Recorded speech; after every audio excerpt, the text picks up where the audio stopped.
നമസ്തേ. കാള പെറ്റെന്ന് കേൾക്കുമ്പോൾ കയറെടുക്കുക. ഇത് മലയാളത്തിലെ ഒരു ചൊല്ലാണ്. മന്ദബുദ്ധികളെക്കുറിച്ചാണ് ഈ ചൊല്ല്. അവർ എങ്ങനെയാണ് പ്രവർത്തിക്കുക, എന്തെങ്കിലും കേട്ട് കഴിഞ്ഞാൽ അതിനെക്കുറിച്ച് യാതൊരു ചിന്തയുമില്ലാതെ, യാതൊന്നും വിശകലനം ചെയ്ത് മനസ്സിലാക്കാതെ അപ്പടി വിശ്വസിച്ച് എടുത്തു ചാടി പ്രവർത്തിക്കും. എടുത്തു ചാടി വർത്തമാനം പറയും, വഴക്കുണ്ടാക്കും. ഇതാണ് ആ മന്ദബുദ്ധികളുടെ സ്വഭാവം. ഇതാണ് കാളപെറ്റെന്ന് കേൾക്കുമ്പോൾ കയറെടുക്കുക എന്ന് പറയുന്നത്. വേറെയും ചിലർ കൂട്ടരുണ്ട്. അവർ ഒരു ആരോടെങ്കിലുമുള്ള വൈരാഗ്യം വെച്ചുകൊണ്ട് അയാൾക്കെതിരായിട്ട് എന്തെങ്കിലും ഒരു വാർത്ത വന്നു കഴിഞ്ഞാൽ ഉടനെ അതിന്മേൽ പിടിച്ച് എടുത്തു ചാടും. രണ്ടു കൂട്ടരും മന്ദബുദ്ധികൾ തന്നെയാണ്, അതിന് യാതൊരു സംശയമില്ല. കാരണം എന്ന് പറഞ്ഞാൽ അയാളും വൈരാഗ്യം കൊണ്ട് ചിന്ത നടത്താത്തതാണ്, ആലോചന ഇല്ലാതെ വരുന്ന ആള്, ഉള്ളിൽ വൈരാഗ്യം നിറഞ്ഞിരിക്കുകയാണ്. അത്തരത്തിലുള്ള ഒരു സംഭവമാണ്. എന്തായാലും മന്ദബുദ്ധിത്തരം ആണ് ഈ സംഭവത്തിൽ ഉള്ളത്. ആ മന്ദബുദ്ധിത്തരം എന്താണ്? അതായത് എലോൺ മസ്ക് എന്ന് പറയുന്ന ഒരു വലിയ പണക്കാരൻ, വലിയ വലിയ സ്ഥാപനങ്ങളുടെ ഉടമസ്ഥൻ, അദ്ദേഹത്തിൻ്റെ സ്വന്തം എക്സിൽ ഒരു മെസ്സേജ് ഇട്ടു. എന്താണ്? ഇലക്ട്രോണിക് വോട്ടിംഗ് മെഷീൻസ് നമ്മൾ ഉപേക്ഷിക്കണം. We should eliminate electronic voting machines. ഇതാണ് അയാൾ എഴുതിയത്. The risk of being hacked by humans or AI while small is still too high. ഇതാണ് അദ്ദേഹത്തിൻ്റെ മെസ്സേജ്. എന്ന് പറഞ്ഞു കഴിഞ്ഞാൽ EVMs നമ്മൾ ഉപേക്ഷിക്കണം. കാരണം എന്താണ്? അതിൽ ഹാക്ക് ചെയ്യപ്പെടാം. മനുഷ്യർക്ക് ഹാക്ക് ചെയ്യാം, അല്ലെങ്കിൽ AI ഉപയോഗിച്ച് ഹാക്ക് ചെയ്യാം. അങ്ങനെയുള്ള ഒരു ചാൻസ് ഉണ്ട്, ഒരു സാധ്യത ഉണ്ട്. അത് ചെറിയൊരു സാധ്യതയാണെങ്കിൽ വളരെ ഗൗരവമായിട്ടുള്ള ഒരെണ്ണമാണ്. ഇതാണ് അദ്ദേഹം പറയുന്നത്. അദ്ദേഹം ഇത് പറഞ്ഞ് പ്യൂർട്ടോറിക്കയിലെ ഒരു തെരഞ്ഞെടുപ്പിൽ നടന്ന കൃത്രിമത്തെ പരാമർശിച്ചുകൊണ്ടാണ് അദ്ദേഹം ഈ മെസ്സേജ് ഇട്ടത്. അവിടെ വോട്ടിംഗ് മെഷീൻ എങ്ങനെയുള്ളതാണ്? അത് ഇന്റർനെറ്റ് വഴി പ്രവർത്തിപ്പിക്കാവുന്നതാണ്. അതുകൊണ്ട് അത് ഹാക്ക് ചെയ്യപ്പെടാം. പക്ഷെ ഇന്ത്യയിലെ വോട്ടിംഗ് മെഷീനും ഈ എലോൺ മസ്കിന്റെ മെസ്സേജ് ബാധകമാണെന്ന് എങ്ങനെയാണ് നമ്മൾ ചിന്തിക്കുന്നത്? എലോൺ മസ്ക് ഇന്ത്യയുടെ കാര്യമേ പറയുന്നില്ല. ഇന്ത്യയിൽ എങ്ങനെയുള്ള വോട്ടിംഗ് മെഷീൻസ് ആണ് ഉപയോഗിക്കുന്നത് എന്നുള്ളതിനെ കുറിച്ച് അങ്ങേർക്ക് അറിയാവുന്നു തന്നെ എനിക്ക് അറിഞ്ഞുകൂടാ. അറിയാമെങ്കിൽ തന്നെ അങ്ങേര് അത് പരാമർശിക്കുന്നതേ ഇല്ല. അപ്പൊ ഇന്ത്യയെ ബാധിക്കുന്ന ഒരെണ്ണമല്ല. നിങ്ങളെല്ലാവരും നാളെ മുതൽ പറുത് ധരിക്കണമെന്ന് പറഞ്ഞു കഴിഞ്ഞാൽ അത് എല്ലാ ജനങ്ങൾക്കും ബാധകമല്ല എന്നുള്ളത് കോമൺ സെൻസ് ഉള്ള ആളുകൾക്ക് മനസ്സിലാകും. എന്ന് വെച്ചാൽ മുസ്ലിം സ്ത്രീകൾക്കാണ് അത് ബാധകമായിട്ടുള്ളത്. അതുപോലെങ്കിലും ആ ഒരു കോമൺ സെൻസ് എങ്കിലും നമ്മൾ ആരുടെ വാക്കുകൾ മനസ്സിലാക്കാനാണെങ്കിലും പ്രയോഗിക്കണ്ടേ? ഇവിടെ ആരും അതും ചെയ്യുന്നില്ല. എലോൺ മസ്ക് EVM കുറിച്ച് പറഞ്ഞു, അത് ഒഴിവാക്കണം എന്ന് പറഞ്ഞു. അയ്യോ, ഇന്ത്യയിലും ഒഴിവാക്കണം, ഇത് വലിയ പ്രശ്നമാണ്, ഇത് ഹാക്ക് ചെയ്യപ്പെടാം എന്ന് എലോൺ മസ്ക് പറഞ്ഞില്ലേ എന്ന് പറഞ്ഞ് കുറെ ആൾക്കാർ ചാടിയിരിക്കുകയാണ്. അതിന്റെ ഏറ്റവും മുന്നിൽ നിന്നത് കോൺഗ്രസ് നേതാവ് രാഹുലാണ്. രാഹുൽ പറയുന്നത് ഇവിടുത്തെ ഒരു EVMs എന്ന് പറഞ്ഞു കഴിഞ്ഞാൽ വലിയ ബ്ലാക്ക് ബോക്സ് ആണ്, അത് ആർക്കും സ്ക്രൂട്ടിനൈസ് ചെയ്യാൻ അനുവാദം കൊടുക്കുന്നില്ല എന്നാണ്. എൻ്റെ രാഹുലേ, ഇലക്ഷൻ കമ്മീഷൻ ഇതിനുള്ള അവസരം എല്ലാവർക്കും കൊടുക്കുന്നുണ്ട്. നിങ്ങൾക്കും പോയി അത് പരിശോധിക്കാം, സ്ക്രൂട്ടിനൈസ് ചെയ്യാം. നിങ്ങൾക്കും പോയി അതിന് ഹാക്ക് ചെയ്ത് കാണിക്കാം. അത് ഇലക്ഷൻ കമ്മീഷന്റെ വെല്ലുവിളിയാണ്. നിങ്ങൾക്കത് ഏറ്റെടുക്കാൻ പറ്റുമോ? നേരത്തെ പോലെ ആ വെല്ലുവിളി നിലവിലുണ്ട്. ആകെക്കൂടെ അന്ന് രാഷ്ട്രീയ പാർട്ടികളിൽ പോയതെന്ന് പറഞ്ഞു കഴിഞ്ഞാൽ ഞങ്ങൾ പരിശോധിക്കാം, ഞങ്ങൾ ഹാക്ക് ചെയ്യാം എന്നും പറഞ്ഞിട്ട് പോയത് ആപ്പിന്റെ ആൾക്കാരാണ്, കേജ്രിവാളിന്റെ ആൾക്കാരാണ്. എന്നിട്ട് അവിടെ ചെന്ന് പറഞ്ഞു ഞങ്ങൾക്ക് ഈ മെഷീൻ വീട്ടിൽ തന്നെ വിടണം. അത് നടക്കത്തില്ലെന്ന് ഇലക്ഷൻ കമ്മീഷൻ പറഞ്ഞു. നിങ്ങൾ ഇവിടെ വെച്ച് കാണിക്കുക, എല്ലാവരുടെയും മുന്നിൽ വെച്ച് ഹാക്ക് ചെയ്ത് കാണിക്കുക. അങ്ങനെയാണെങ്കിൽ ഞങ്ങൾ മാറ്റങ്ങൾ വരുത്താം. പക്ഷെ അവർക്ക് അതിന് കഴിഞ്ഞില്ല, അവർ പിന്മാറുകയാണ് ചെയ്തത്. എന്നുവെച്ചാൽ ഇത് ഒരിക്കലും ഹാക്ക് ചെയ്യാൻ പറ്റത്തില്ല. ഹാക്ക് ചെയ്യാനായിട്ട് എന്തെങ്കിലും ഒരു കൃത്രിമം അവിടെ കാണിക്കാൻ തുടങ്ങിക്കഴിഞ്ഞാൽ, ടാമ്പർ ചെയ്യാൻ തുടങ്ങിക്കഴിഞ്ഞാൽ അത് വർക്ക് ചെയ്യാതെ തകരാറിലായി പോകും. ഇതാണ് ഈ ഇന്ത്യയിലെ വോട്ടിംഗ് മെഷീന്റെ പ്രത്യേകത.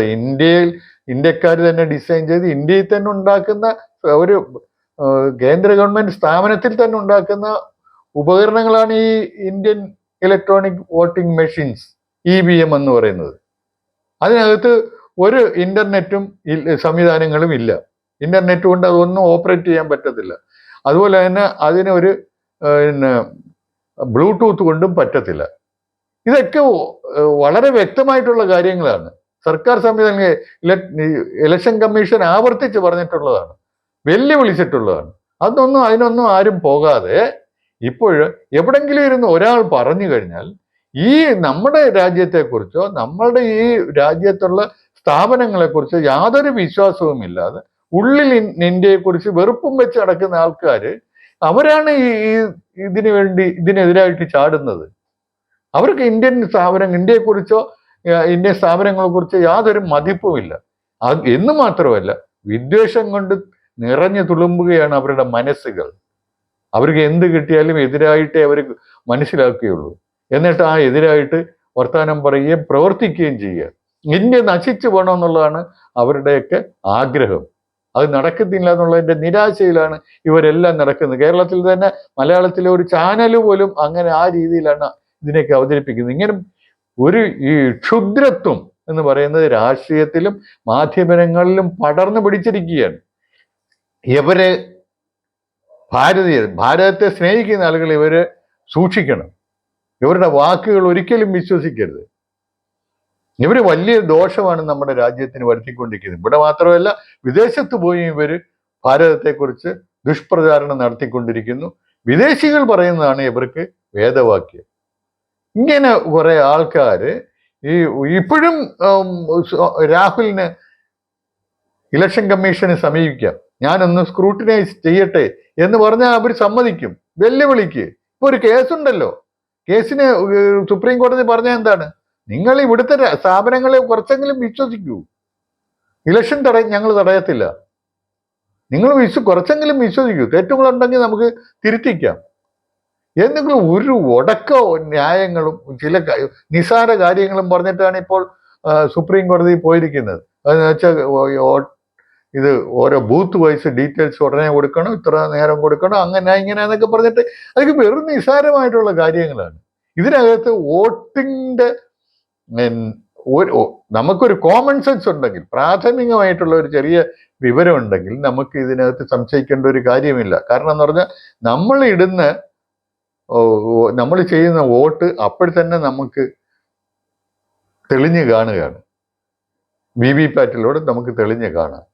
എന്നിട്ട് അവിടെ ഇരിക്കുന്ന പോളിംഗ് ഏജന്റുമാരെല്ലാം ഇത് മെഷീൻ സീൽ ചെയ്യുമ്പോൾ ആകെ ഇത്ര വോട്ട് ഇട്ടിട്ടുണ്ട്, ഇത്ര പേര് വോട്ട് ചെയ്തിട്ടുണ്ടെന്നുള്ള രേഖ അവരുടെയും കൂടെ ഒപ്പോടുകൂടിയാണ് ആ മെഷീൻ ക്ലോസ് ചെയ്യുന്നത്. എന്നിട്ട് ഈ അവരുടെ കയ്യിലിരിക്കുന്ന ഈ നമ്പരാണ് അവരുടെ തന്നെ അവിടുത്തെ കൗണ്ടിങ് ഏജന്റുമാര് അതനുസരിച്ചാണ് വെരിഫൈ ചെയ്യുന്നത്. പെട്ടി തുറക്കുമ്പോൾ അതനുസരിച്ചാണ് ആകെ വോട്ടിന്റെ എണ്ണം നോക്കുന്നത്. പിന്നെ എല്ലാ വോട്ടർമാർക്കും കാണാം താൻ ആർക്കാണ് വോട്ട് ചെയ്യുന്നത്. പിന്നെ എവിടെയാണ് ഇതിനുള്ള കൃത്രിമത്വം നടക്കുന്നത്? നിങ്ങൾ അത് എന്തെങ്കിലും കൃത്രിമത്വം നടത്തുന്നുണ്ടെങ്കിൽ നിങ്ങൾ തെളിയിക്ക്, അല്ലാതെ ആരുടെയെങ്കിലും വാക്കുകൾ കേട്ടിട്ട് ഇങ്ങനെ ചാടരുത്. ആദ്യം ചെയ്യേണ്ടതെന്ന് പറഞ്ഞാൽ ഇങ്ങനെ ഒരു വിശ്വസനീയമായിട്ടുള്ള ഒരു കാര്യമാണോ എന്ന് സ്വയം ചിന്തിക്കണം. അല്ലെങ്കിൽ ആ പറഞ്ഞവരെ എതിർക്കണം. ഇപ്പൊ എലോൺ മസ്ക് ഇന്ത്യയെക്കുറിച്ചല്ല അത് പറഞ്ഞത്, എന്നാലും നമ്മൾക്ക് ഇലക്ട്രോണിക് വോട്ടിംഗ് മെഷീൻ എന്ന് പറഞ്ഞാൽ ആകും കൊള്ളത്തില്ല എന്ന് ഒരാൾ എവിടെങ്കിലും ഇരുന്ന് പറഞ്ഞു തന്നെ അയാളുടെ മനസ്സിൽ വേറെ കാര്യങ്ങളുണ്ട്, വേറെ രാജ്യങ്ങളാണ് അയാളുടെ മനസ്സിലുള്ള ചിത്രങ്ങൾ. ഇവിടെ എന്തിനാണ് അതിനെക്കുറിച്ച് വ്യാകുലപ്പെടുന്നത്? അത് എലോൺ മസ്കിനെ പറഞ്ഞ് ബോധ്യപ്പെടുത്തേണ്ടതല്ലേ ചെയ്യേണ്ടത്. രാജീവ് ചന്ദ്രശേഖരൻ അതാണ് ചെയ്തത്. സാമാന്യ ബുദ്ധിയും രാജ്യത്തോട് സ്നേഹമുള്ളവർക്ക് അങ്ങനെ ചെയ്യാൻ പറ്റൂ. നിങ്ങൾക്ക് എന്തുകൊണ്ട് സാധിക്കുന്നില്ല? രണ്ടും ഇല്ല എന്നുള്ളതിൻ്റെ അർത്ഥം സാമാന്യ ബുദ്ധിയും ഇല്ല, രാജ്യത്തോട് സ്നേഹവുമില്ല. ഇങ്ങനെയുള്ളവരെ വളരെ സൂക്ഷിക്കണം നമ്മൾ. ഇവർ രാജ്യത്തിന് ആപത്താണ്.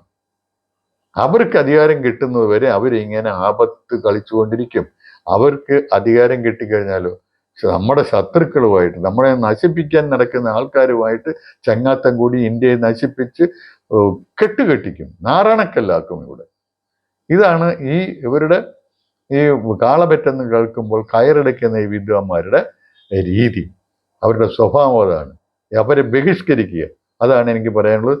നന്ദി, നമസ്കാരം.